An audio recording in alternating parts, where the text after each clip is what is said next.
নবী করিম সাল্লাল্লাহু আলাইহি সাল্লাম ইন্তেকালের 5 দিন আগে থেকে জ্বরাক্রান্ত হলেন, রোগাক্রান্ত হলেন, জ্বরে আর মাথার যন্ত্রণায় অস্থির হয়ে যেতে লাগলেন। বেহুশ হন, আবার হুশ হন। যেদিন তিনি ইন্তেকাল করবেন তার আগের দিনেও তিনি জোহরের নামাজ পড়ার জন্য সাহাবীদের কাঁধের উপরে ভর দিয়ে নামাজ পড়তে গেছেন। পা উঁচু করে নিতে পারেন নাই, পা টেনে টেনে নিয়েছেন। তিনি সেখানে খুতবা দিলেন, বললেন, ও আমার উম্মতিরা, এই পৃথিবীতে আল্লাহ রাব্বুল আলামিন তার এক বান্দাকে পৃথিবীর সব জাগতিক সম্পদ দিতে চেয়েছিলেন, কিন্তু সেই বান্দা সব জাগতিক সম্পদকে উপেক্ষা করে আল্লাহর সঙ্গে দিদার করা বেশি পছন্দ করেছেন। কেউ কিছুই বুঝলো না। হযরত আবু বকর রাদিয়াল্লাহু তাআলা আনহু খুব কাঁদতে লাগলেন। তিনি বুঝতে পেরেছেন যে এই পৃথিবীতে সমস্ত সম্পদ দিতে চেয়েছিলেন আল্লাহ যাকে, তার নাম বিশ্বনবী। তিনি সবগুলি উপেক্ষা করে আল্লাহর সঙ্গে দিদার করা বেশি পছন্দ করেছেন। আমরা অতি তাড়াতাড়ি নবীজি থেকে নবীর এতিম হয়ে যাব। পরের দিন ইশার নামাজের ওয়াক্ত হলো, আযান হয়ে গেল। মসজিদে মুসল্লিরা ভরে গেছে, সাহাবায়ে কেরাম সব এসে গেছেন। হুজুরের জন্য বহুক্ষণ অপেক্ষা করার পর হযরতে আবু বকর রাদিয়াল্লাহু তাআলা আনহু তিনি ইমামতির জায়গায় দাঁড়ায় গেছেন। নবীজি বেহুশ অবস্থায় ছিলেন ঘরের মধ্যে। হুশ আসার পর তিনি হযরত আয়েশাকে বললেন, আয়েশা, মসজিদে নববীতে এখন কি হতেছে? তিনি বললেন, নামাজ হচ্ছে। লোকেরা আপনার অপেক্ষা করেছে, কিন্তু আপনাকে না পাইয়া দীর্ঘক্ষণ অপেক্ষা করার পর আপনাকে না পেয়ে আমার বাবার ইমামতিতে তারা নামাজ পড়তেছে, কিন্তু মুসল্লিদের মধ্যে কান্নার রোল পড়ে গিয়েছে। তাদের ধারণা হয়েছে নবীজির জায়নামাজে যখন হযরত আবু বকর দাঁড়ায় গেছে, নবীজির পিছনে নামাজ পড়া আর আমাদের কিসমতে হবে না। নবীজি বলছেন, আয়েশা রে, মসজিদে নববীর দিকের দরজাটা খুলে দাও, আমি নামাজের দৃশ্য দেখতে চাই। দরজা খুলে দেওয়া হলো। নবীজি কোন রকম মাথা উঁচু করে মসজিদে নববীতে নামাজের দৃশ্য নিজে অবলোকন করে আবার শুয়ে পড়লেন। হযরত আয়েশা লক্ষ্য করে দেখেন নবীজির চোখের পানি দিয়ে কোনা দিয়া পানি বেয়ে বেয়ে পড়ছে। হযরত আয়েশা প্রশ্ন করলেন, ইয়া রাসূলুল্লাহ, নামাজের দৃশ্য দেখি কাঁদছেন কেন? হুজুর বলেন, আয়েশা রে, এটা কোনো দুঃখের পানি নয়, আমি কাঁদতেছি এই জন্যে, এই নামাজের জামাত কায়েমের জন্য তায়েফের ময়দানে অনেক রক্ত ঝরেছে, আবার উহুদের ময়দানে দান দান শহীদ হয়েছে, সাহাবায়ে কেরাম জীবন দিয়েছে। আজ আমি দেখতে পেলাম আমার উম্মতেরা জামাতে নামাজ পড়ছে। আমার ধারণা হলো ভবিষ্যতে কিয়ামত পর্যন্ত আমার উম্মতেরা এইভাবে জামাত বন্দী হয়ে নামাজ আদায় করবে। নবীজি আবার বেহুশ হয়ে পড়লেন। মসজিদে নববী থেকে আজ আর কেউ বাড়ি যায় না, সবাই কান্দে। আজ রাত বোধহয় নবীজি কাটাবেন না। মেয়েরা কাঁদতেছে, সাহাবায়ে কেরাম কাঁদতেছেন, আজওয়াজে মুতাহারাত তারা কাঁদতেছে। নবীজির আবার হুশ হলো, তাকায় দেখেন ঘরের মধ্যে কান্নাকাটি, মসজিদে নববীতে কান্নাকাটি। সব থেকে বেশি কাঁদতেছেন মা ফাতেমা। নবীজি হযরত ফাতেমার কান্না দেখে ইশারা করলেন, কাছে আয়। হযরত ফাতেমা রাসূলের কাছে গেলেন। নবীজি কানে কানে কি যেন বললেন, কান্নাটা বন্ধ হয়ে গেল। হযরত আয়েশা জিজ্ঞেস করলেন, মা, তোমার আব্বা তোমার কানে কি বললো আর কান্না বন্ধ হয়ে গেল? হযরত ফাতেমা বলে, আম্মাজি, আমার আব্বা আমাকে বললেন, মা ফাতিমা, তোমার কান্না আমার বরদাস্ত হয় না, কেঁদো না, আমি মৃত্যুর পরে সকলের আগে তোমার সাথে আমার দেখা হয়ে যাবে। হযরত ফাতেমা বলছেন, আম্মাজি, আমি বুঝতে পেরেছি আমার আব্বার এই কথার অর্থ কি। নবীজির ইন্তেকালের পরে আত্মীয় স্বজনের মধ্যে সবার আগে আমার মৃত্যু হবে আর আমার পিতার সাথে আমি মিলিত হতে পারবো। রাত যখন শেষ হয়ে এলো, নবীজির হুশ হয়েছে। তাকায় দেখেন হযরত জিবরাইল দাঁড়ানো। হযরত জিবরাইল নবীজির চেহারা মোবারকের দিকে তাকায় বলেন, আসসালামু আলাইকা ইয়া রাসূলুল্লাহ। আল্লাহ আপনাকে সালাম বলেছেন, আর আল্লাহ পাক জানতে চেয়েছেন আপনার মুখে আপনি কেমন আছেন। আল্লাহ জানেন আপনার অবস্থা কি, তারপরেও আপনার মুখে শুনতে চেয়েছেন আপনি কেমন আছেন। নবীজি বলছেন, জিবরাইল, বড় কষ্টে আছি, বড়ই যন্ত্রণা, বড়ই কষ্ট। হযরত জিবরাইল বলছেন, ইয়া রাসূলুল্লাহ, আজকে এক নতুন ফেরেশতা আমি সাথে করে নিয়ে এসেছি। এই ফেরেশতা পৃথিবীর কোন নবী অথবা কোন মানুষের কাছে যাওয়ার জন্য অনুমতি চায় না, আজ আপনার কাছে অনুমতি ভিক্ষা চায় কাছে আসার জন্য। ওই ফেরেশতার নাম হচ্ছে মালাকুল মউত।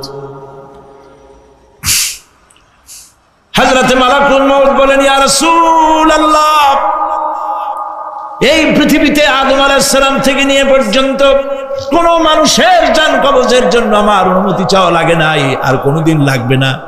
আজ আমি আসার সময় আল্লাহ বলেছেন আপনার জান কবজের জন্য আমি যেন আপনার কাছে অনুমতি ভিক্ষা চাই।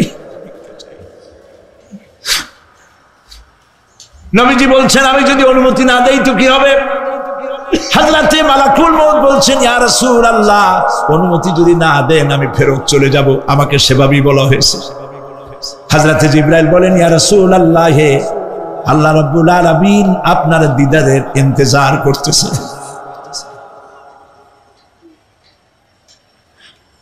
নবীজি বলছেন, মালাকুল মউত, তুমি জান কবজের কাজ শুরু করো। মালাকুল মউত যখন কাছে এসেছে, রাসূল জিজ্ঞেস করলেন, আয়েশা, ঘরে যে কয়েক টুকরা স্বর্ণ ছিল সেগুলোর কি অবস্থা? ছোট ছোট 6 টুকরা স্বর্ণ ছিল। হযরত আয়েশা বলছেন, হুজুর আমি এগুলো রেখে দিছি। হুজুর বলছেন, না, রাখতে পারবে না, আমার ইন্তেকালের আগে খয়রাত করে দাও। মুহাম্মদ সাল্লাল্লাহু আলাইহি ওয়াসাল্লাম আল্লাহর কাছে অবস্থা উঠবে না যে তার ঘরের ভিতরে সোনা ছিল, দিয়ে দাও, খয়রাত করে দিয়ে দাও। হযরতে মালাকুল মউত রাসূলের জান কবজ শুরু করে দিলেন।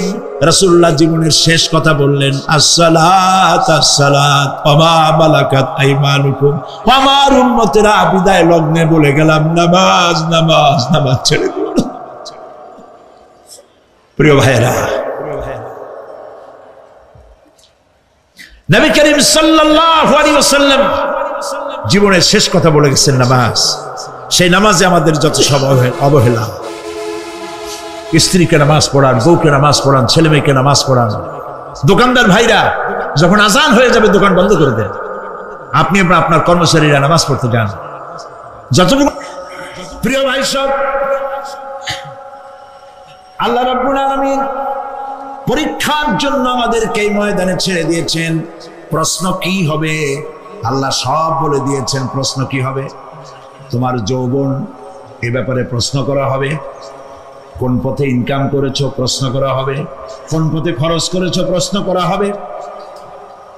দ্বীনের ইলম যতটুকু হাসিল করেছিলে তার কতটুকু নিজে পালন করেছো, আর দ্বীনের দাওয়াত কতটুকু মানুষের কাছে পৌঁছায়ছো। প্রত্যেকটি ব্যাপারে কিয়ামতে আল্লাহর কাছে জবাব দিতে হবে। এই জন্য কবি বলছেন, আমল সে जिंदगी बनती है ये जन्नत भी व जहन्नम भी, ये खाके अपनी फितरत है ना नारी ना नूरी। মানুষের জীবন আমল দিয়ে গঠন হয়, আমল দিয়ে জীবন গড়ে। নইলে এই মাটির তৈরি দেহ জান্নাত আর জাহান্নামের কিছু দিয়ে তৈরি হয় না। আপনি ইচ্ছে করলে দেহটাকে জাহান্নামের জন্য উপযোগী করতে পারেন, ইচ্ছে করলে এই দেহটাকে জান্নাতের জন্য উপযোগী করতে পারেন।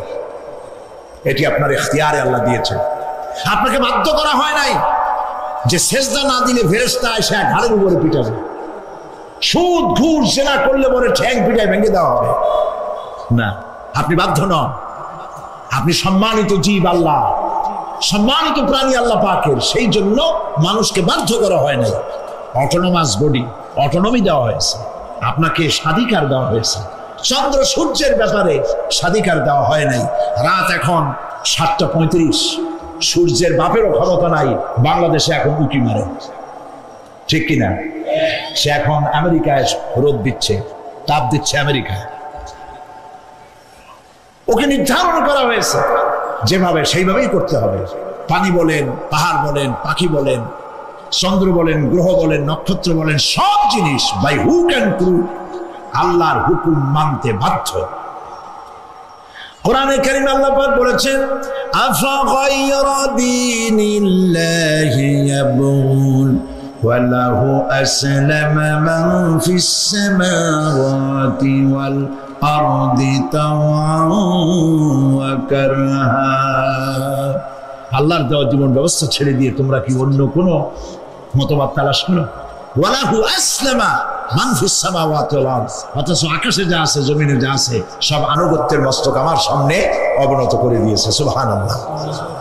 মানুষকে আল্লাহ পাক ইখতিয়ার দিয়েছেন, ইচ্ছে করলে মাহফিলও আসতে পারেন, ইচ্ছে করলে সিনেমাও ঢুকতে পারবেন, অসুবিধা নেই।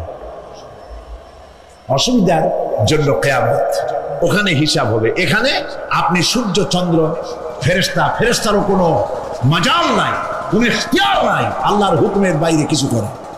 আল্লাহ যা করতে বলেছেন তাই করতে হবে, এর বাইরে এক চুলও নড়তে পারবে না। কিন্তু মানুষেরা করতে পারবে। মানুষ ইচ্ছে করলে নামাজ রোজা ছাড়তে পারে, ইচ্ছে করলে আল্লাহর অমান্য করতে পারে। এটা তার বিচারের জায়গা না, এটা হলো পরীক্ষার জায়গা। এটা কিসের জায়গা? পরীক্ষার জায়গা। এখানে আপনি কামাই করলে ওখানে কিছু পাবেন, এখানে কামাই না করলে কিছু পাবেন না। আরো সোজা করে বলি, কোন কৃষক, যে কৃষক আষাঢ় মাসে শ্রাবণ মাসে জমিন চাষ করে না, পৌষ মাসে তার গোলায় ধান আসবে? কথা বোঝেন নাকি বুঝেন না? পৌষ মাসে গোলায় ধান আসবে? কোনো পাগলও বলবে না যে তুমি তো চাষই করো নাই, তুমি তোমার জমিনের ফসল তোমার ঘরে আসবে কেন? কাজী এই দুনিয়ায় পরীক্ষা দিলে এখানে রেজাল্ট হয়, এখানে গাছ লাগাইলে এখানে ফল দেয়। কিন্তু মানুষের জন্য আল্লাহ পাক যে আমল তৈরি করেছেন, পরীক্ষা নেবেন, সেই পরীক্ষার রেজাল্ট এখানে হবে না। পরীক্ষার রেজাল্ট আউট হবে কোথায়? আখিরাতে। বলেন সবাই কোথায় হবে? পরীক্ষার রেজাল্ট আউট হবে কোথায়? আখিরাতে।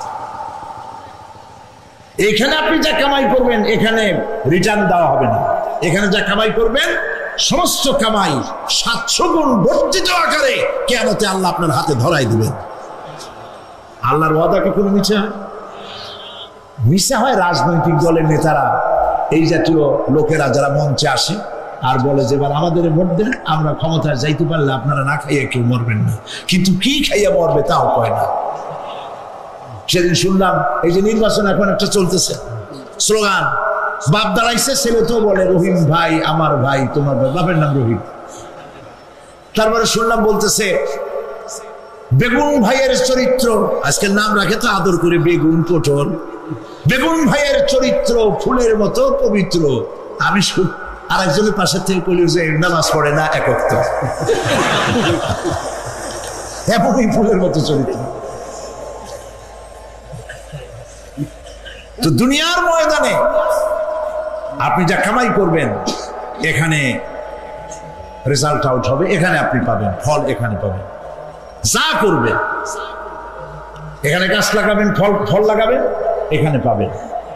আর আল্লাহর জন্য যেটা করবেন সেটার ফল, সেটার রেজাল্ট কিয়ামতে বাইর হবে। সুবহানাল্লাহ।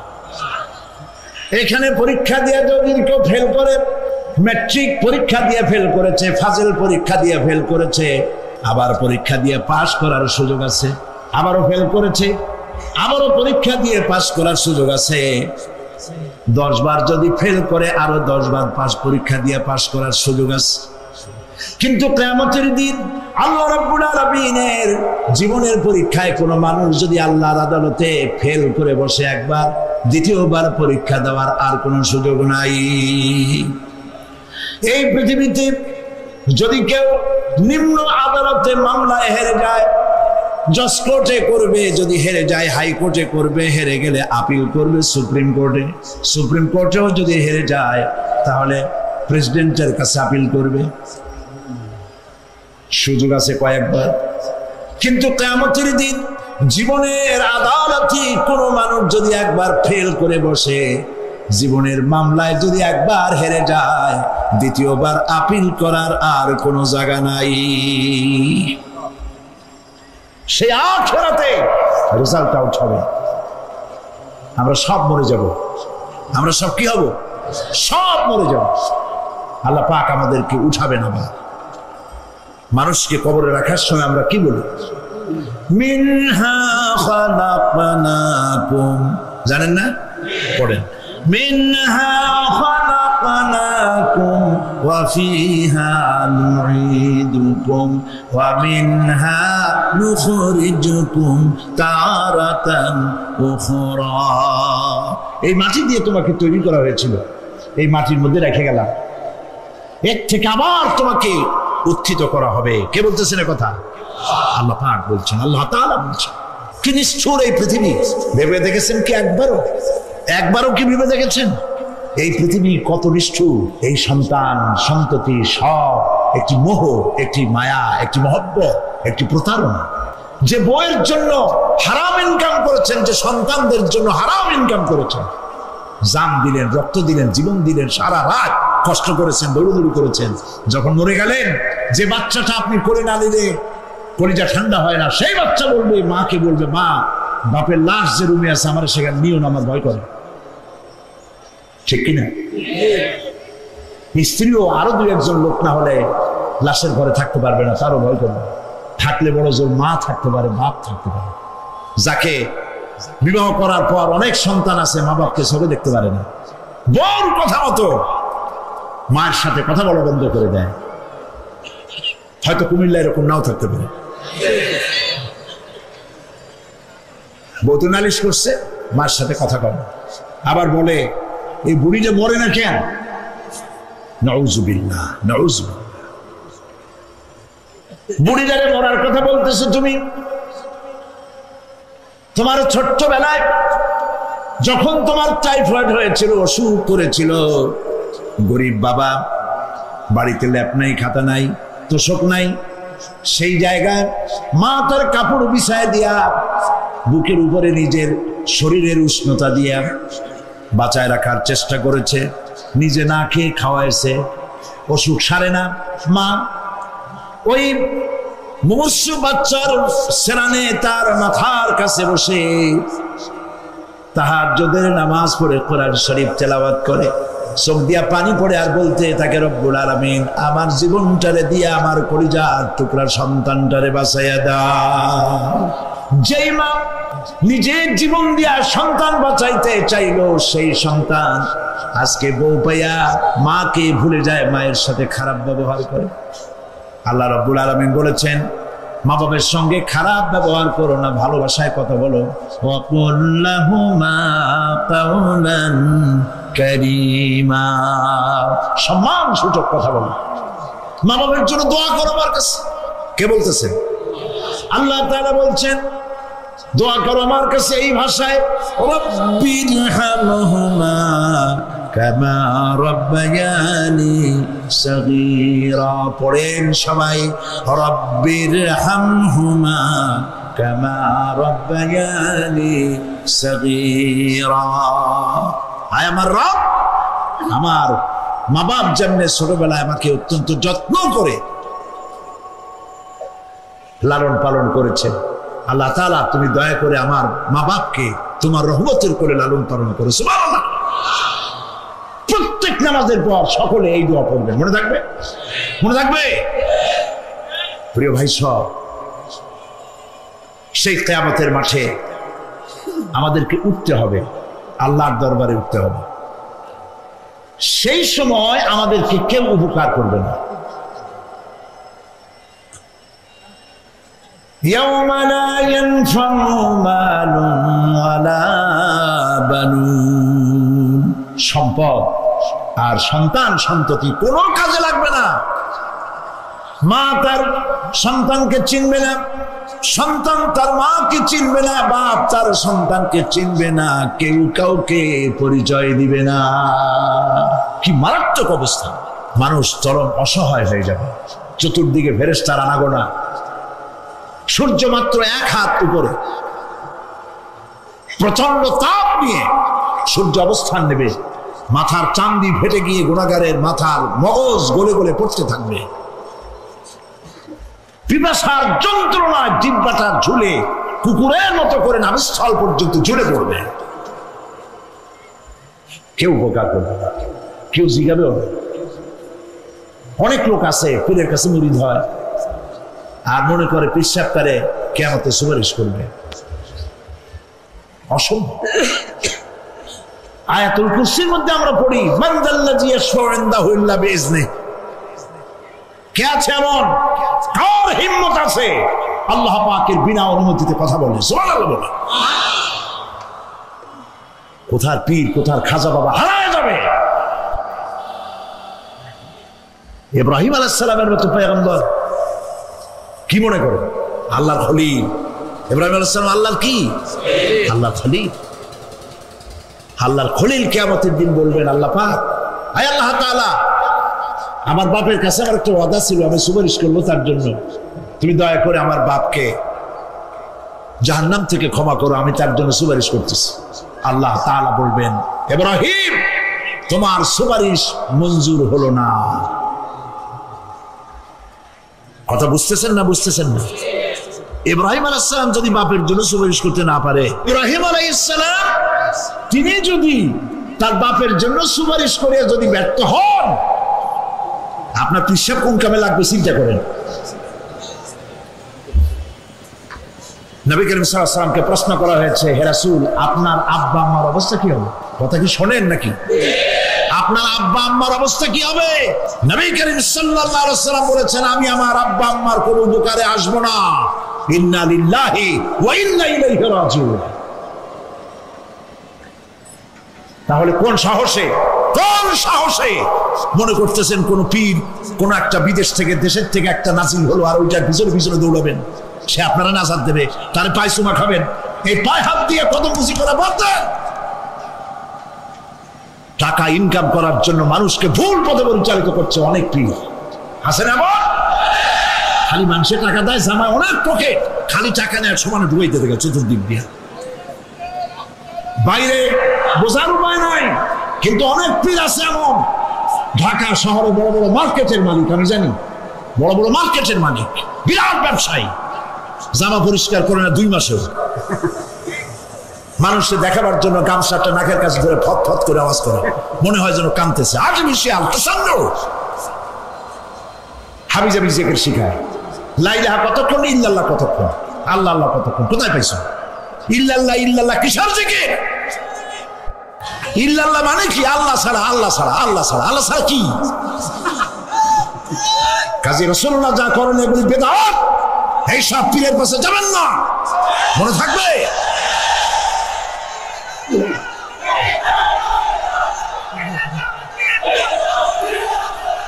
প্রিয় ভাই সব, কিয়ামতের দিন আপনার আমল, একমাত্র আমল আপনাকে বাঁচাইতে পারবে। এই কোরআন শরীফে আল্লাহ পাক বলেছেন, ইয়া আইয়ুহাল্লাযীনা আমানু আবতাগু ইলাইহিল ওয়াসিলা, হে বিশ্বাসীরা ওসিলা ধরো। ধুরন্ধর এক শ্রেণীর লোকেরা এর অর্থ করেছে পীরধর। দুনিয়ার কোন তাফসীর, যত মুফাসসির পৃথিবীতে জন্মগ্রহণ করেছেন, কোন মুফাসসির এটা বলেন নাই আবতাগু ইলাইহিল ওসিলার মানে হলো পীরধর। বরং সমস্ত তাফসীর মুহাক্কিকিন বলেছেন আবতাগু ইলাইহিল ওসিলা আয় আমল সালেহ, নেক আমলের ওসিলা ধরো। সুবহানাল্লাহ, নেক আমলের ওসিলা ধরো। প্রিয় ভাই সব, ধান্দাবাজি ছাড়তে হবে। কিয়ামতের দিন মানুষ একেবারে অসহায় হয়ে যাবে, কেউ সাহায্য করবে না। সেই দিন প্রশ্নপত্র সামনে আসবে, আমলনামাগুলি বেঈমানের পিছন দিক থেকে বাম হাতে আসবে আর ইমানদারের সামনে থেকে ডান হাতে আসবে। আমলনামা হাতে পাওয়ার সঙ্গে সঙ্গে বেঈমান বুঝে ফেলবে তার জায়গা কোথায়, কলিজা তখন গলার কাছে চলে আসবে। রাসূল তো এতিমদের সর্দার, পৃথিবীর কোন এতিম যেন বলতে না পারে নবীজি আমার ব্যাপারে কি বলবেন, আমি তো এতিম মানুষ, আর তিনি আমার ব্যাপারে কিভাবে আমার দরদ বুঝবেন। নবীজিকে আল্লাহ পাক কেমন এতিম বানালেন, সমস্ত দুনিয়ার এতিমদের সর্দার বানালেন। মায়ের পেটে যখন তিনি ছিলেন, 6 মাসের সময় মায়ের পেটে থাকাকালীন বাপের এতিম হয়ে গেলেন। যখন প্রসব বেদনা শুরু হয়েছে মায়ের, দুনিয়ায় যখন তিনি আসবেন, হযরতে আমেনা ঘরের ভিতরে বসে তার অবস্থাটা কি? এই সন্তান পৃথিবীতে আসতে পরে যিনি সবচাইতে বেশি খুশি হবেন তিনি তো আজ দুনিয়ায় নাই। মনের ভিতরে কত কষ্ট। আল্লাহ রাব্বুল আলামিন তার হাবিবকে দুনিয়া আনলেন। রাসূলের দাদা ঘরের সামনে তাঁবুর সামনে দাঁড়ায়া তায়েফ থেকে আগত সাদিয়া গোত্রের লোকদেরকে বলতেছেন, এই ঘরের ভিতরে একটা এতিম বাচ্চা আছে, বেশি টাকা কড়ি দেওয়া যাবে না, যদি দয়া হয়ে নিয়ে যাও। গরিব মানুষ, এতিম মানুষ দেখে শুনে কেউ আর নিতে চায় না। সবশেষে এলেন ভাগ্যবতী মেয়ে, ভাগ্যবতী মহিলা হযরতে হালিমাতুস সাদিয়া। তিনি এসেছেন, কোনো ছেলে পেলে পায় নাই, সকলের শেষে তিনি এসেছেন। আব্দুল মুত্তালিব বলছেন, এই ঘরের মধ্যে একটা এতিম বাচ্চা আছে, দয়া হলে নিয়ে যেতে পারো। তিনি স্বামীর সঙ্গে পরামর্শ করলেন, এরপরে বললেন, যদি দেখতে অন্তত ভালো হয়, মন যদি ভালো লাগে নিয়ে যাব, একেবারে খালি হাতে ফিরে যাওয়ার চাইতে তো ভালো। হযরতে হালিমা বলেন, আমি ঘরের মধ্যে প্রবেশ করলাম, মা আমিনার কোল থেকে শিশু মুহাম্মদ সাল্লাল্লাহু আলাইহি ওয়াসাল্লামকে যখন আমি কোলে নিলাম, আমি হুজুরের চেহারার দিকে নজর করে দেখলাম, আমার কাছে মনে হলো যেন পূর্ণিমার চাঁদটা আমার কোলে ধরা দিয়েছে। রাসূল কি শিশু মুহাম্মদ সাল্লাল্লাহু আলাইহি ওয়াসাল্লাম কি যখন নিয়ে বাড়ির দিকে রওনা হলাম, যে গাধা আমার সকলের পেছনে এসেছে, সেই গাধা এখন সকলের আগে ছুটে চলে যায়। এরপরে বাড়ি যখন নিয়ে গেলাম, কুয়ায় পানি বাড়লো, গাছে ফসল বাড়লো, খেজুর গাছে খেজুর বাড়তে লাগলো, জমিনে ফলন বেড়ে গেল। রাসূলের দুধ বোন সাইমা রাসূলকে নিয়ে মুহাম্মদ সাল্লাল্লাহু আলাইহি ওয়াসাল্লাম তাকে দোলনা নিয়ে দোল দিতেছে। কি আশ্চর্য অবস্থা! সাইমা তাকে দোল দিচ্ছে আর বলতেছে, বেঁচে থাকুক মুহাম্মদ সাল্লাল্লাহু আলাইহি ওয়াসাল্লাম, সে দীর্ঘজীবী হোক। কবি লিখতেছেন, কি আশ্চর্য কথা! বেদুইন বালিকা কারে নিয়ে দোল দেয় সে কি তা জানে? বিশ্বনবী মুহাম্মদ রাসূলুল্লাহ সাল্লাল্লাহু আলাইহি ওয়াসাল্লাম এভাবে এতিম অবস্থায় জীবন তার শুরু হলো। যখন তিনি ফিরে এলেন 6 বছর বয়সের সময়, যখন মায়ের কাছে তিনি ফিরে এসেছেন, প্রতিদিন তিনি খেলা দেখতে যান ময়দানে। ইতিহাসের মধ্যে লেখা হয়েছে, মা প্রতিদিন সন্ধ্যার সময় তাকে ফিরে পান। আজকে সন্ধ্যা হয়ে গেছে, শিশু মুহাম্মদ সাল্লাল্লাহু আলাইহি ওয়াসাল্লাম বাড়ি ফেরেন না। কারণ কি? কেন বাড়ি ফেরে না? সন্ধ্যার দিকে তিনি চলে গিয়েছেন পাহাড়িয়া ময়দানে, যে দেখেন ধুধু করতেছে, চতুর্দিকে সন্ধ্যা হয়ে গেছে, অন্ধকার হয়ে গেছে, কোনো ছেলে পেলে নাই, কেউ নাই। পাহাড়ের পাদদেশে বসে শিশু মুহাম্মদ সাল্লাল্লাহু আলাইহি ওয়াসাল্লাম কাঁদতেছেন। মা প্রশ্ন করলেন, বাবারে, সন্ধ্যা উত্তীর্ণ হয়ে গেল, কেন একা একা বসে বসে কাঁদো? তিনি বলছেন, মাজি, আজ কদিন খেলা দেখতে আসলাম ময়দানে, প্রতিদিন দেখি যখন সন্ধ্যা হয়ে যায়, মুরব্বী শ্রেণীর কিছু লোক আসে, ছেলেকে নাম ধরে ডাক দেয়, ছেলেরা দৌড়ে তার বাবার কাছে চলে যায়, আর বাবা ছেলেকে কোলে নিয়ে মুখে চুমা দিয়ে বাড়ির দিকে নিয়ে যায়। আমি আজ কদিন পর্যন্ত এই ময়দানে এলাম, কোনদিন সন্ধ্যা বেলায় তো কেউ এসে আমাকে মুহাম্মদ বলে একটা ডাক দিল না। আমার আব্বা কি নাই? আল্লাহ রাব্বুল আলামিন বলেন, আলাম ইয়াজিদকা ইয়াতীমান ফাআওয়া। এরকম এতিম অবস্থায় পেয়ে আমি কি আপনাকে আশ্রয় দেই নাই? আপনাকে আমি পেয়েছি এতিম অবস্থায়, এরপরে আমি আপনারে আশ্রয় দিলাম। ওয়া ওয়াজাদাকা দাল্লান ফাহাদা। এরপরে আমি আপনাকে পথ হারা পেলাম, আমি আপনাকে পথের দিশা দিয়া দিলাম। ওয়া ওয়াজাদাকা আইলান ফাআগনা। এরপরে আমি আপনাকে দরিদ্র অবস্থায় পেয়েছি, তারপরে আমি আপনার দারিদ্র মুক্ত করেছি আপনাকে। সুতরাং ফাআম্মাল ইয়াতীমা ফালা তাকহার ওয়া আম্মাস সাইলা ফালা তানহার ওয়া আম্মা বিনি'মাতি রাব্বিকা ফাহাদ্দিস। সুতরাং নবী এতিমের প্রতি নির্মম ব্যবহার করো না, এতিমের প্রতি ভালো ব্যবহার করো, নির্মমতা দেখাইও না। আর ভিক্ষুককে ধমক দিও না, রূঢ়তা দেখিও না। আর আল্লাহর নিয়ামতের প্রশংসা করো। বহুত মানুষ আছে এতিমরে গলায় ধাক্কা দেয়। মানুষ যখন ভিক্ষা নিতে আসে, গরিব মানুষ ভিক্ষা চাইতে আসছে, ওই মেয়ে আত্মাহিত জানো, দোয়া কুনুত জানো, বাড়ি যেয়ে কাজ করবা, এই সব আজে বাজে কথা বলে ভিক্ষা দেয় না। সাইলকে ধমক দিতে রাসূল করিম সাল্লাল্লাহু আলাইহি ওয়াসাল্লাম নিষেধ করেছেন, সাইলকে ধমক দিল না। গাড়িতে বসে যাচ্ছেন সাহেব, ট্রাফিক মোড়ে যখন সিগন্যাল জ্বলল, গাড়িগুলি দাঁড়ায় গেল। ফকির এসেছে, হাত নাই পাও নাই, বুড়া মানুষ, একটা পয়সা বার করে না। আবার এই মানুষটি ওই ফকিরকে ধমক দিয়া বার করে দিল।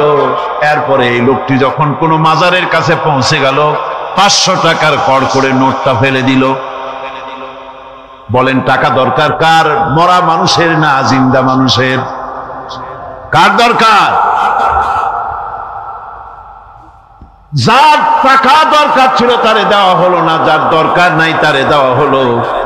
এরপরে লোকটা না খেয়ে যখন মারা গেল, পথের ফকির, রাস্তার ফকির, না খেয়ে মারা গেছে।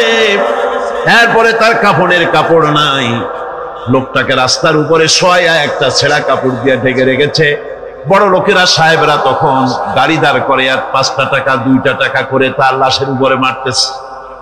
এটা মানবতার এর চাইতে লাঞ্ছনা, মানবতার জন্য এর চাইতে গঞ্জনা আর কিছুই হতে পারে না। মানবতার প্রতি লাঞ্ছনা এর থেকে আর দুর্গতি কি হতে পারে? বেঁচে থাকার সময় 1টা টাকা আপনি দিলেন না, মরে যাওয়ার পর বিদায় হয়েছে বালাই, এখন দেওয়া শুরু করেছে। আমার বন্ধুগণ, এজন্য এতিমের প্রতি দরদ করার জন্য আল্লাহ পাক কোরআনের ভিতরে পরিষ্কার বলেছেন। রাসূল করিম সাল্লাল্লাহু আলাইহি ওয়াসাল্লাম নিজে এতিম ছিলেন, আর এতিমের প্রতি তার এত দরদ ছিল, একবার তিনি ঈদের দিকে নামাজ পড়ার জন্য যাচ্ছেন। প্রতিমধ্যে দেখেন একটা বাচ্চা ছেলে কাঁদতেছে। এই রাস্তায় কত মানুষ গেল, কেউ দাঁড়ালো না, থমকে। বাচ্চার ক্রন্দন কাউকে থামাইতে পারলো না। কিন্তু বিশ্ব নবী, দয়ার নবী রাহমাতুল লিল আলামিন বাচ্চার কান্না দেখে পাও বাড়াতে পারলেন না। নবীজি দাঁড়ায় গেলেন, জিজ্ঞেস করেন, ও বাচ্চা, ঈদের দিনে কাঁদো কেন? ঈদের দিনে তো কাঁদতে নাই। বাচ্চা বলে, তোমার কাছে বলবো না, আমি সেই সকালবেলা থেকে বসে আছি। আমি যদি মক্কার আব্দুল্লাহর পুত্র মুহাম্মদ রাসূলুল্লাহ সাল্লাল্লাহু আলাইহি সাল্লামকে পাই, মনের দুঃখ তার কাছে বলবো। বিশ্ব নবী জমিনের উপরে বসে পড়লেন, বাচ্চারে কোলের উপরে উঠায় বলেন, বাচ্চা বলো কি তোমার দুঃখ? তুমি যার জন্য বসেছো আমি তো সেই এতিম নবী, কি বলতে চাও? বাচ্চা বলতেছেন, ইয়া রাসূলুল্লাহ, আমার বাবা মারা গেছে। সেই ছোট্টবেলায় একেবারেই তখন মায়ের পেট থেকে আমি আসার পর বাপ মরে গেল। আমার মা আর একজনের সঙ্গে বিয়ে বসেছে। সেই পুরুষটি আমারে দেখতে পারে না। আমার মা যদি আমারে কোলে করে এসে সহ্য করতে পারে না, আমারে চুমা খাইলে সহ্য করতে পারে না, আমারে খাবার দিলে মা মার খায়। আজ ঈদের দিনে রাতে আমার মা আমাকে বলল, বাবারে তোমার কপাল খারাপ, তোমার বাবা মারা গেছে, তোমাকে সাহায্য করার কেউ নাই, আমি তোমার যত্ন করতে পারলাম না, কোলে নিয়ে চুমাও দিতে পারি না, আমার এমনই কপাল খারাপ। সুতরাং এতিমের দরদ এতিম ছাড়া আর কেউ বুঝবে না। তুমি আজ চলে যাও, ওই রাস্তায়, ঈদের রাস্তায় দাঁড়ায় থাকো, মাঠের রাস্তার পাশে, বিশ্ব নবীর কাছে তোমার দুঃখ বলো, এতিমের দুঃখ তিনি বুঝবেন। আমি মায়ের কথা মতো এই জায়গায় এতক্ষণ বসে আছি, হুজুর আপনি দয়া করে, আমার কথা তো আপনার কাছে বললাম, আমার মনের এই দুঃখ। নবীজি বাচ্চার কথা শুনতেছিলেন, চোখ দিয়া পানি পড়তেছিল। বাচ্চাকে বুকের সঙ্গে জড়িয়ে ধরে নবীজি বলেন, ও এতিম, মুহাম্মদ সাল্লাল্লাহু আলাইহি ওয়াসাল্লাম যদি তোমার পিতা হন আর হযরতে আয়েশা যদি তোমার মা হয়ে যায়, বলো তোমার মনের দুঃখ মেটে নাকি? ছেলে দুঃখে কেঁদে উঠলো আর বলল, ইয়া রাসূলুল্লাহ, আপনি যদি আমার পিতা হন আর আয়েশা যদি আমার মা হয়ে যায়, এর থেকে বড় সৌভাগ্যের আমার তো আর কিছুই নাই। নবীজি এতিমকে বাড়ি নিয়ে গিয়ে হযরতে আয়েশার হাতে তুলে দিয়ে বললেন, আয়েশা রে, পবিত্র ঈদের দিনে আল্লাহ রাব্বুল আলামিন তোমার জন্য একটা উপহার পাঠিয়েছেন, এটা যত্ন করো। এতিমের প্রতি দরদ রাখার জন্য আল্লাহ রাব্বুল আলামিন বলেছেন, এতিম, মিসকিন, বিধবা, অসহায় লোক, তাদের প্রতি যাতে করে মুসলিম সমাজ লক্ষ্য রাখে, সেজন্য আল্লাহ পাক নির্দেশ করেছেন। বুখারী এবং মুসলিম শরীফের হাদিসে এসেছে, আস-সাই আলাল আরমালাত ওয়াল মিসকিন কাস-সাই ফি সাবিলিল্লাহ। বিধবাদের জন্য, মিসকিনের জন্য কেউ যদি কোনো উদ্যোগ গ্রহণ করে, কেউ কোনো সাহায্য দেয়, জিহাদের ময়দানে জিহাদ করে আল্লাহর রাস্তায় যে সওয়াব পাওয়া যায়, যে মর্যাদা পাওয়া যায় আল্লাহর কাছে, এতিম, মিসকিন, বিধবাকে সাহায্য করলে সেই সওয়াব আল্লাহ রাব্বুল আলামিন আমলনামায় দিয়ে দেন। আমাদের প্রিয় নবী এতিম মিসকিনদের খুবই ভালোবাসতেন তার নিজের চাকর হযরত যায়েদ ও আনাস রাদিয়াল্লাহু তাআলা আনহুকে। সে সম্পর্কে এখন আলোচনা করা হচ্ছে। তার চরিত্রই প্রমাণ করে নবীদেরকে বায়নাত দেওয়া হয়েছে, এমন চরিত্র আচার আচরণ দেওয়া হয়েছে যাতে করে লোকেরা অভিভূত হয়ে যায়, আকৃষ্ট হয়ে যায়। হযরতে যায়েদ, তিনি তো কৃতদাস ছিলেন, হারায় গেলেন বাপ মা থেকে, আর এরপরে কুদরতকারে মুহাম্মদ সাল্লাল্লাহু আলাইহি ওয়াসাল্লামের ঘরে উঠায় দিল। তিনি তখন আল্লাহর নবুয়তের দায়িত্ব পান নাই। যায়েদের পিতার কাছে খবর হয়ে গেল, যায়েদ আছে রাসূলের বাড়িতে, মুহাম্মদ সাল্লাল্লাহু আলাইহি ওয়াসাল্লামের বাড়ি মক্কায়। তারা এসে হুজুরের সঙ্গে দেখা করে বললেন, মুহাম্মদ সাল্লাল্লাহু আলাইহি ওয়াসাল্লাম, জানতে পেরেছি আপনার কাছেই আমাদের ছেলে যায়েদ আছে, মেহেরবানি করে তাকে আমাদেরকে ফিরায় দেন। হুজুর বলেন, যায়েদ যদি তোমাদেরকে চিনতে পারে আর যদি যেতে চায়, আমার পক্ষ থেকে কোনো আপত্তি নাই, অবশ্যই যাবে। তবে যায়েদ যদি যেতে না চায়, আমি এমন লোক নই যে কেউ আমার কাছে থাকতে চাইলে আমি জোর করে তাকে ঠেলেও দিতে পারি না, আমি তেমন লোক নই। পিতা বললেন, আপনি অবশ্যই যুক্তিপূর্ণ কথা বলেছেন। হযরতে যায়েদ কানা হলো। হুজুর বললেন, তুমি কি চেনো এদের? কি? যায়েদ বললেন, চিনি, ইনি আমার বাবা, উনি আমার চাচা। যায়েদের পিতা বলেন, বাবারে বাড়ি চলো, তোমার মা কেঁদে কেঁদে হয়রান, চলো বাড়ি যাই, বাড়ির যা কিছু আছে সব তোমাকে ফিরিয়ে দেওয়া হবে। হযরতে যায়েদ বলতেছেন, পিতা,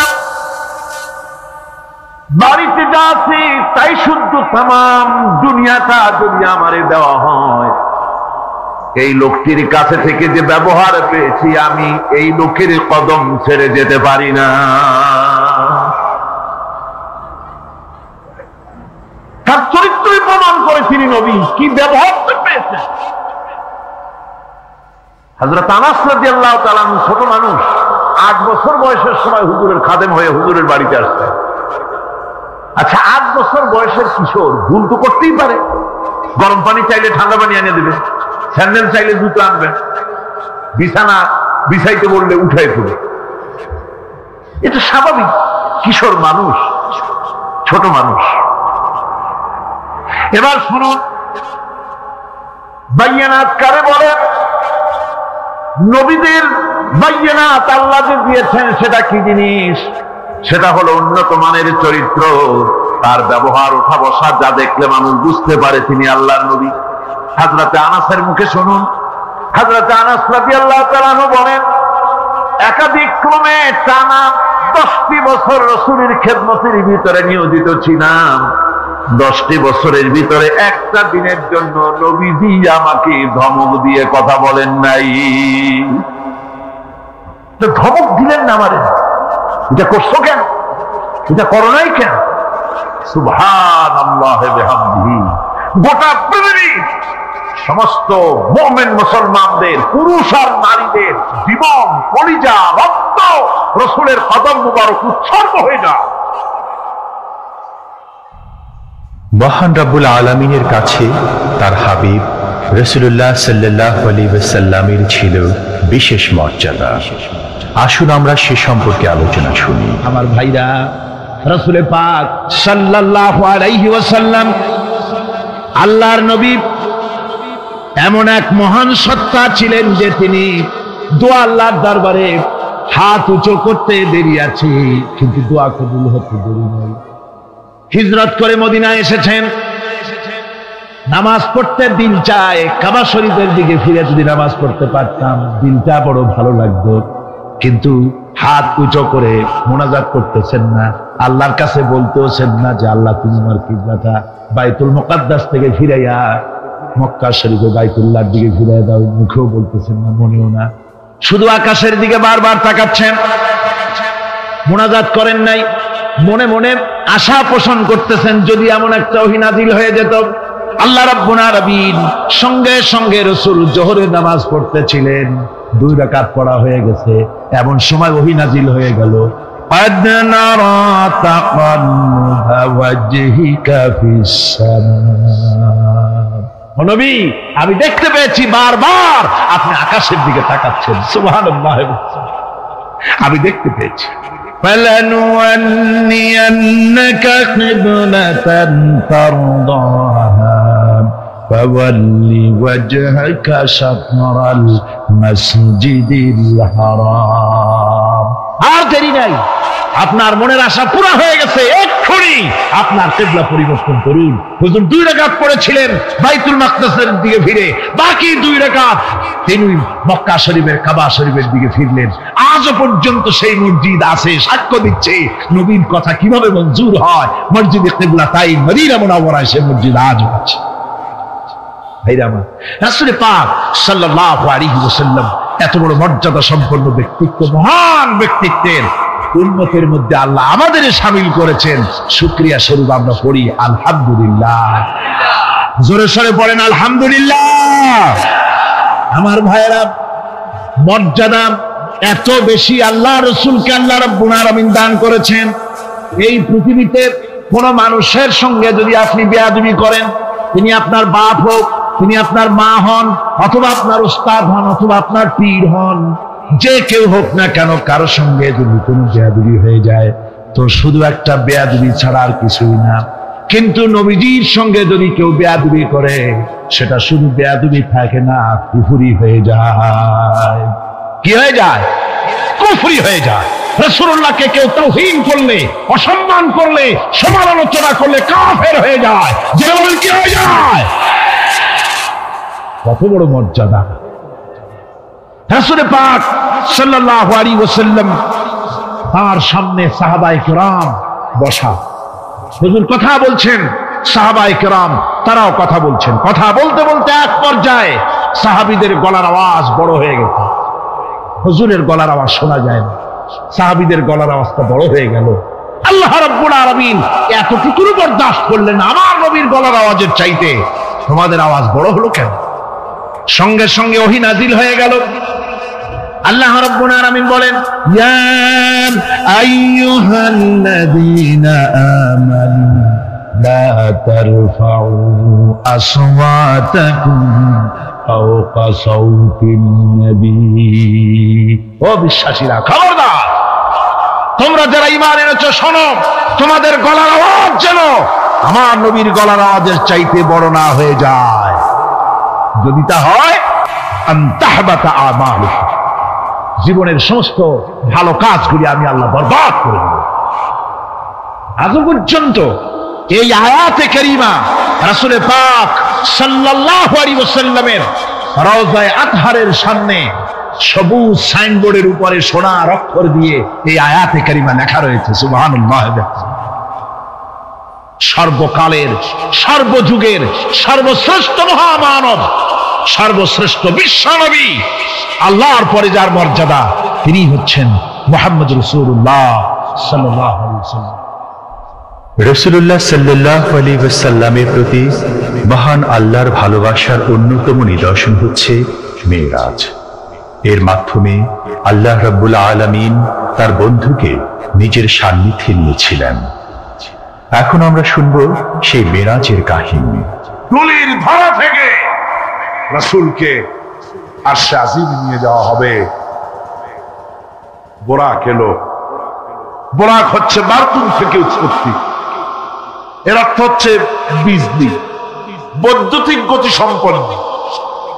ঘোড়ার চাইতে ছোট, খচ্চরের চাইতে বড়, এই জাতীয় একটা প্রাণীর মতো হযরত জিবরাইল নিয়ে আসতেন।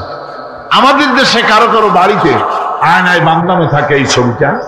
ঘোড়া আছে, দুইটা ডানা আছে, মাথাটা মেয়ে লোকের মতো, চুলগুলো ঝুলে পড়ছে, নিচে লেখা আছে হাজা বুরাকুন নবী সাল্লাল্লাহু আলাইহি ওয়াসাল্লাম।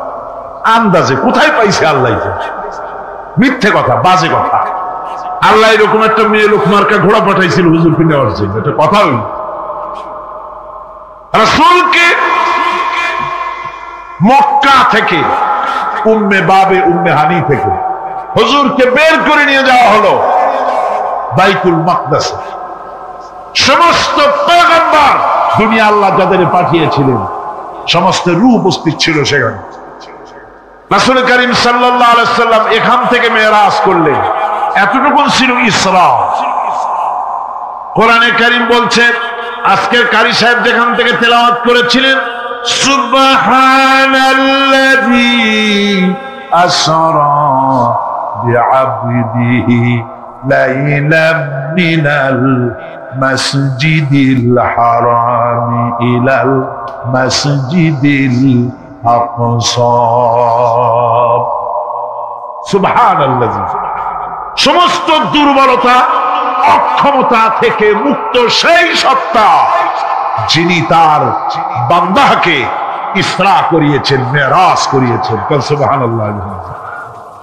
সমস্ত দুর্বলতা, অক্ষমতা থেকে মুক্ত তিনি পার করে নিয়ে গিয়েছেন। আর পরে মুহূর্তের ভিতরে মহাশূন্য পাড়ি দিয়ে, সেই মহাশূন্য মানে কি? এইখান থেকে সূর্য কত দূরে জানেন না? 9,30,00,000 মাইল দূরে এখান থেকে সূর্য।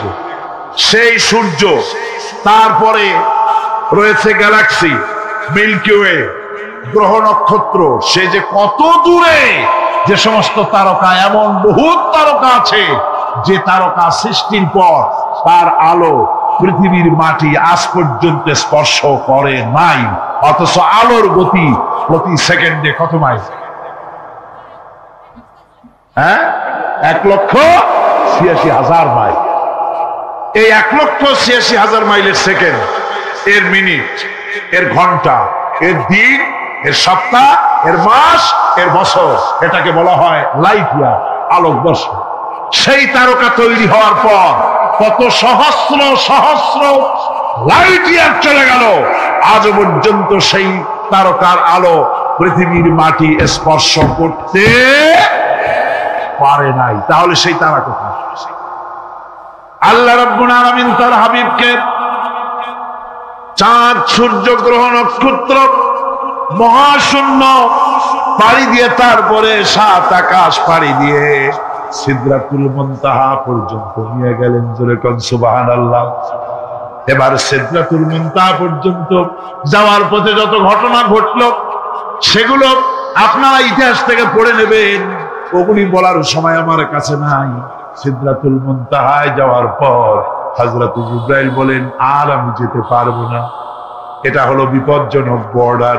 আমি যদি আর এক চুল অগ্রসর হই তাহলে আমি জ্বলে পুড়ে ছাই হয়ে যাব, আমার আর যাওয়ার অধিকার নাই। হুজুর সেখানে বসে থাকলেন। জিবরাইল বলে গেলেন, এখান থেকে আপনাকে নেওয়ার কুদরতি ব্যবস্থা হয়ে যাবে। রাসূল দুনিয়ায় ফিরে এসে হযরত বেলালকে ডেকে বলেছিলেন, বেলাল গো, এমন কি আমল তুমি করো আমারে শোনাও। হযরত বেলাল বলেন, হুজুর আমার আমল তো সব আপনি জানেন। কয় না, কি করো শোনাও। বেলাল বলেন, হুজুর খাস আমলের মধ্যে এতটুকু আছে যে আমি কখনো বিনা উজুতে থাকি না। যখন উজু চলে যায় উজু করি, আর উজুরে তোমামের জন্য 2 রাকাত নফল নামাজ পড়ি। হুজুর বলেন, বেলাল তুমি এই আমল ছাড়বা না, কারণ সিদরাতুল মুনতাহায় হযরত জিবরাইল আমারে যখন ছেড়ে চলে গেলেন, আমার একা একা বড় ভয় লাগলো। তখন আমার মনে হচ্ছিল তুমি যেন আমার চতুর্দিকে হাঁটতেছো। আমার ভাইরা, রফরফ নামক বিছানা চলে এলো। কুদরতি এই বিছানায় চড়ে নবীজি আল্লাহ রাব্বুল আলামিনের দরবারে আরশে আজিমে পৌঁছে গেলেন। জোরে বলেন সুবহানাল্লাহ, জোরে বলেন সুবহানাল্লাহ। যেখানে পৃথিবীর কোন মানুষের যাওয়া সম্ভব নয়, গোটা পৃথিবীর মানুষের মর্যাদা আল্লাহ পাক বাড়ায় দিলেন, আরশে আজিমে হুজুরকে নিয়ে গেলেন। তারপরে তিনি কথাবার্তা হুজুরের সাথে কি বললেন, সেই কথাগুলি নিয়ে আমাদের দেশে কথা হলো এই যে হুজুরকে নিয়ে আল্লাহ 5 ওয়াক্ত নামাজ দিছিলেন তো 50 ওয়াক্ত।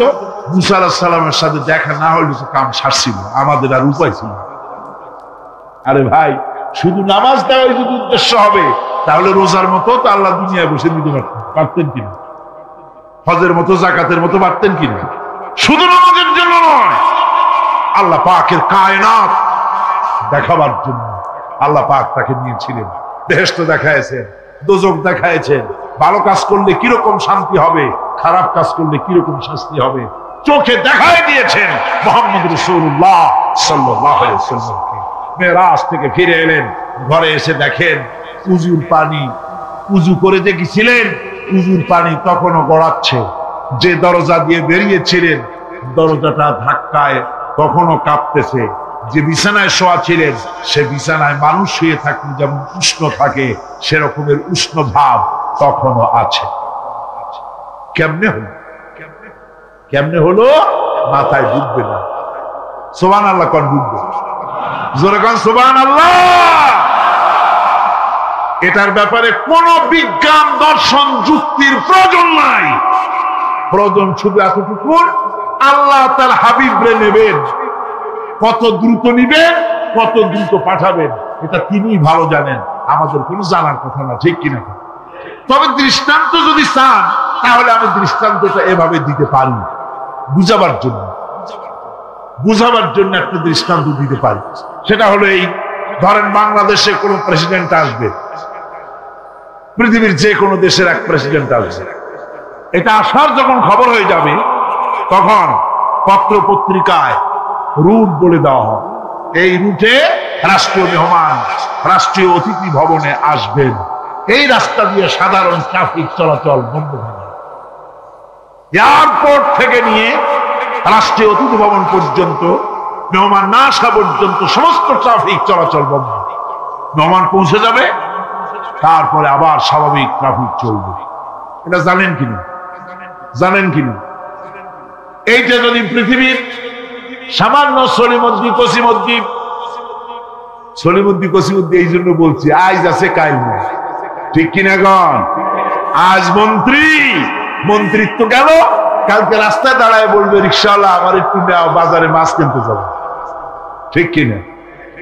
সুতরাং এদের তো কোনো মর্যাদা নাই, আজ আছে কাল নাই। এই দুনিয়ার সলিমুদ্দি কসিমুদ্দির জন্য যদি এভাবে ট্রাফিক চলাচল বন্ধ করে দেওয়া হয়, তাহলে আকাশ এবং জমিনে আল্লাহ রাব্বুল আলামিনের সর্বশ্রেষ্ঠ মেহমান জনাবে মুহাম্মদ রাসূলুল্লাহ সাল্লাল্লাহু আলাইহি ওয়াসাল্লাম, এই মেহমান আল্লাহর দরবারে যাবেন।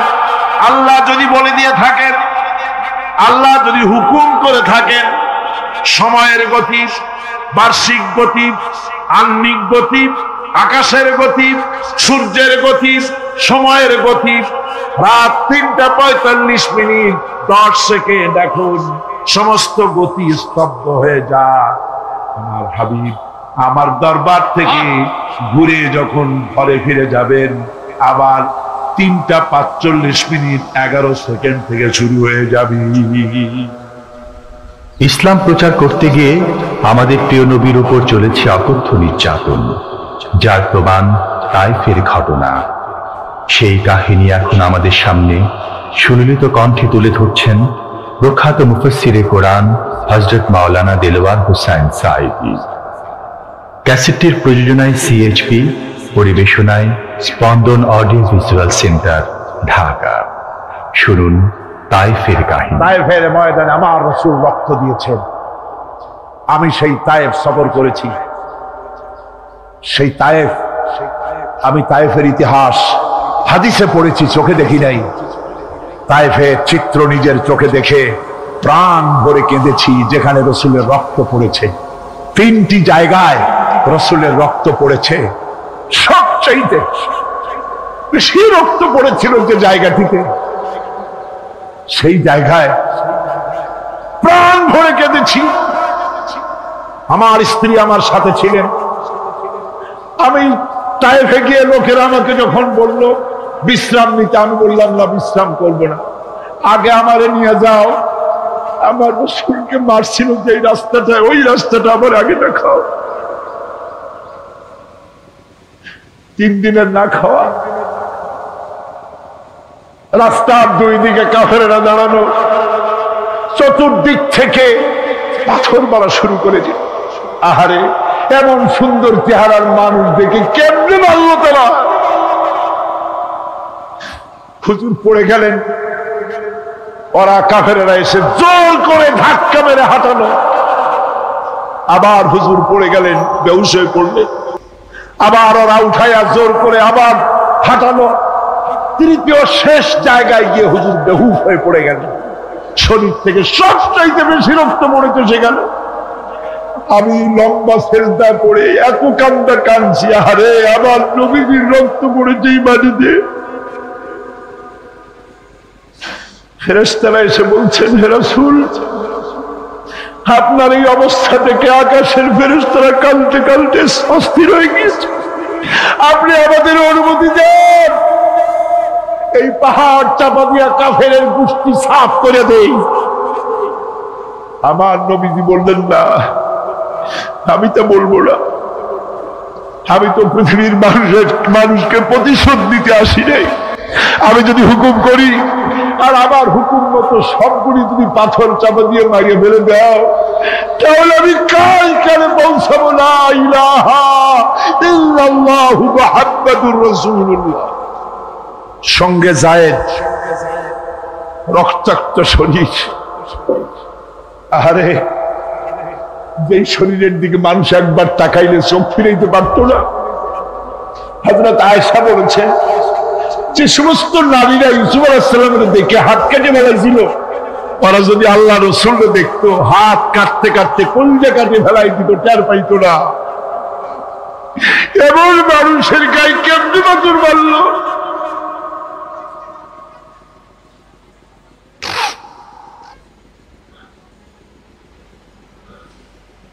রাসূল কারীম সাল্লাল্লাহু আলাইহি ওয়াসাল্লাম বসে আছেন, শরীর থেকে রক্ত ঝরছে। বুখারী শরীফে এসেছে, আত্তাস নামক এক যুবক আঙ্গুরের বাগান থেকে 1 গ্লাস আঙ্গুরের শরবত এনে হুজুরের হাতে দিলেন। কষ্টের পর 3 দিনের না খাওয়া, ক্ষুধার্ত নবী 1 গ্লাস আঙ্গুরের শরবত সবটুকুন পান করে একটা স্বস্তির নিঃশ্বাস ফেললেন। বললেন, তোমার নাম না আত্তাস? তিনি বললেন, হ্যাঁ, আমার নাম আত্তাস। তোমার বাড়ি হযরত ইউনূস আলাইহিস সালামের গ্রামে? বললেন যে হ্যাঁ, আমার বাড়ি ইউনূস আলাইহিস সালামের গ্রামে।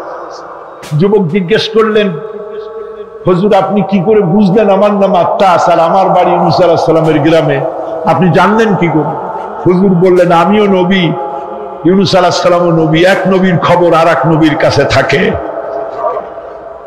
রাসূল গায়ের রক্তগুলি ধুইয়ে 2খানা হাত আল্লাহর দরবারে তুললেন। আজকে দুনিয়ায় কেউ নাই হুজুরের, খাদিজা নাই,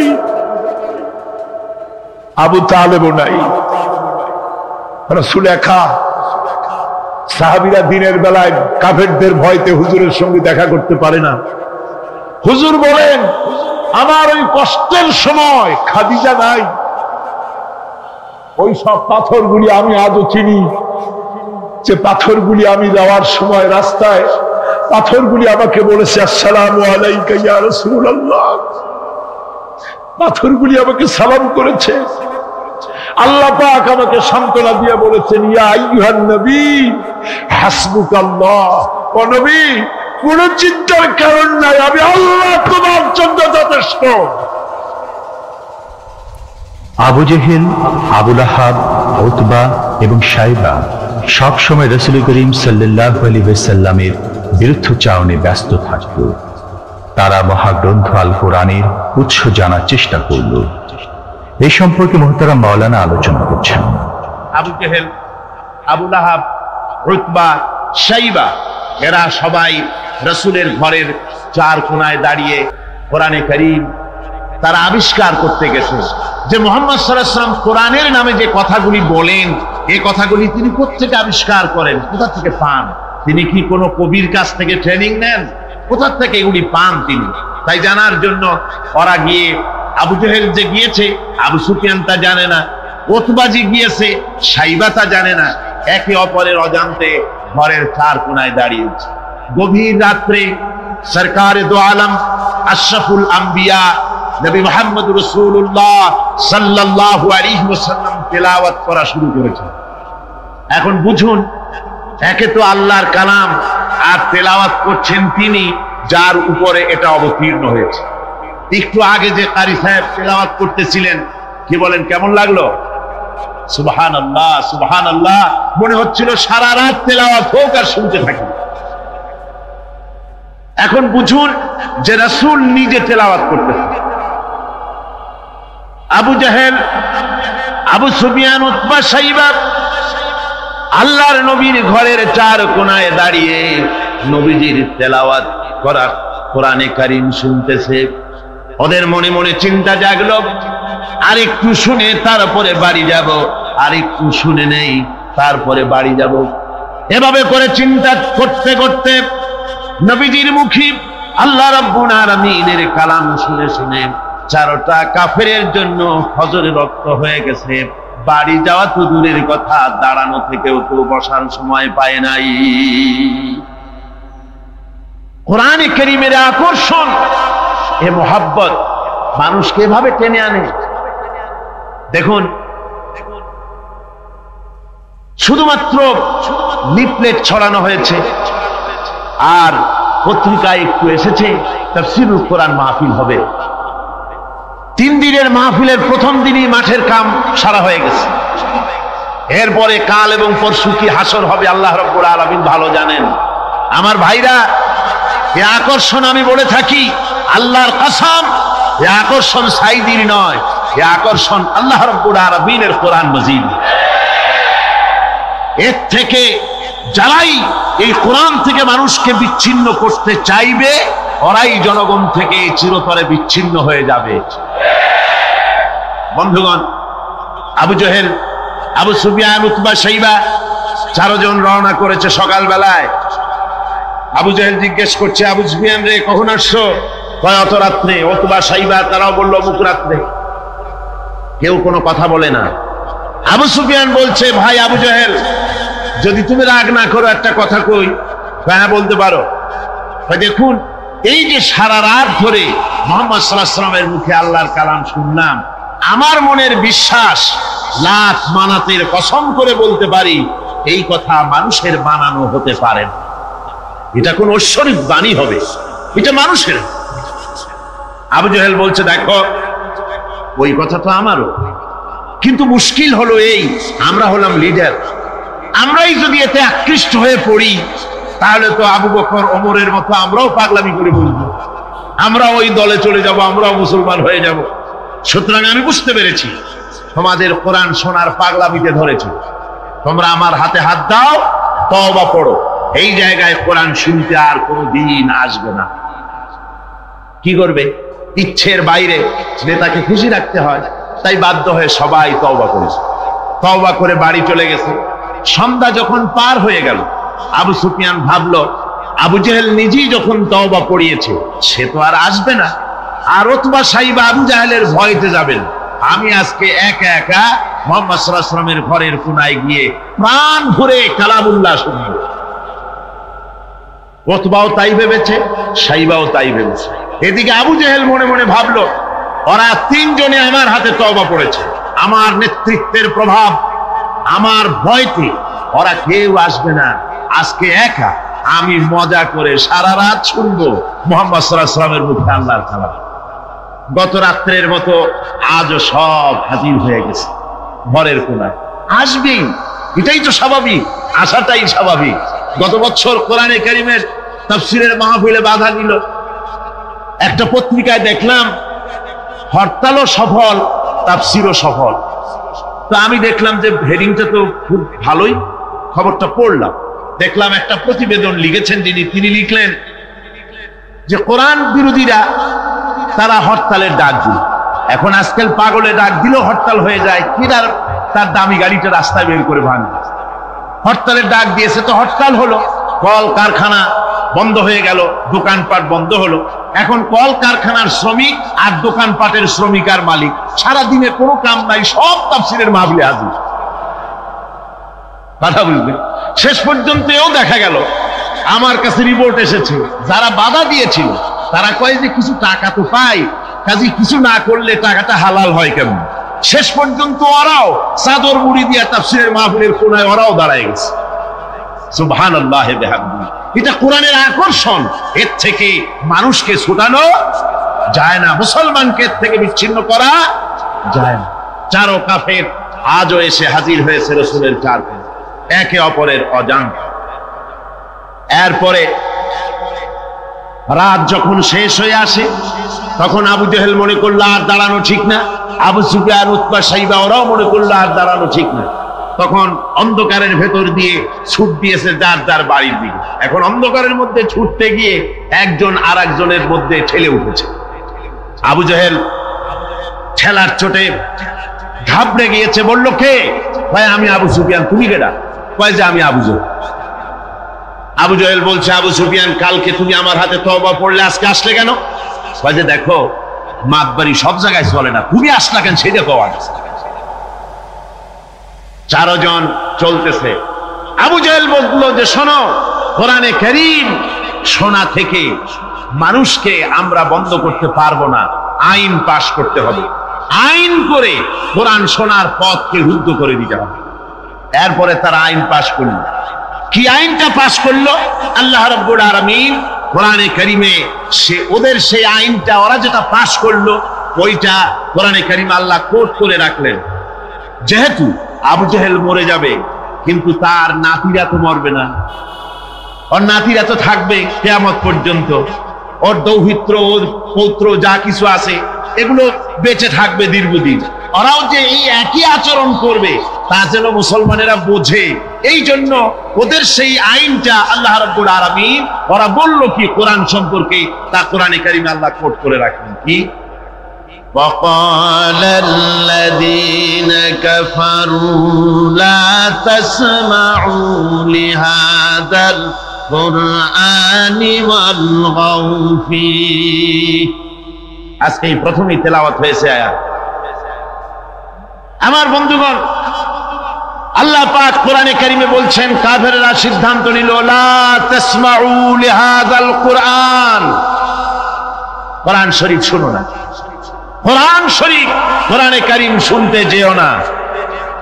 ওয়ালগাউ ফি, কোরআন তো শুনবেই না, বরং কোরআনের আলোচনা, কোরআন যেখানে আলোচনা হয়, তেলাওয়াত হয়, সেখানে বাধার সৃষ্টি করো, বাধা দাও, ডিস্টার্ব করো, সর্বরকমের বাধার দিয়ে কোরআনে কারীম শোনার পথকে বন্ধ করে দাও। হাজারো প্রচেষ্টা চললো কোরআনে কারীম বন্ধ করে দেওয়ার জন্য, কিন্তু কোরআনে কারীম এটা কি বন্ধ হওয়ার জিনিস? কি বলেন বন্ধ হওয়ার জিনিস? ওরা বলল কি যে যদি ডিস্টার্ব করো, যদি এভাবে বন্ধ করে দিতে পারো তাহলে তোমরা জয়ী হতে পারবে, আর যদি কোরআনের আন্দোলন চলে তাহলে তোমরা জয়ী হতে পারবে না, তোমাদের ক্ষমতা শেষ হয়ে যাবে। আমার ভাইরা, রাসূল পাক সাল্লাল্লাহু আলাইহি ওয়াসাল্লাম হজের মৌসুম এলো, কাবা শরীফের কোনায় বসে তেলাওয়াত করতেছেন। আবু জেহেল করেছে কি, ঘরে বাইরের থেকে যত হাজিরা এসেছে হজ করতে, ওদের তাবুতে গিয়ে গিয়ে বলছে শোনো, আমাদের দেশে একটা পাগল, নাম তার মুহাম্মদ, নাউযুবিল্লাহি মিন যালিক, বলছে নাম তার মুহাম্মদ সাল্লাল্লাহু আলাইহি ওয়াসাল্লাম, তাকে জেনে ধরেছে, খবরদার তার কথা শুনতে যাও না, সে একটা পাগল মানুষ, তার কাছেও যাও না, কি বলে তাও শোনো। এখন অবস্থাটা এই হয়েছে, বাইরের থেকে যারা এসেছে তারা তো মুহাম্মদ সাল্লাল্লাহু আলাইহি ওয়াসাল্লামের নাম জানে না। আবু জাহেল নিজে গিয়া ঘরে ঘরে হুজুরের নামটা পরিচয় করাই দিয়েছে।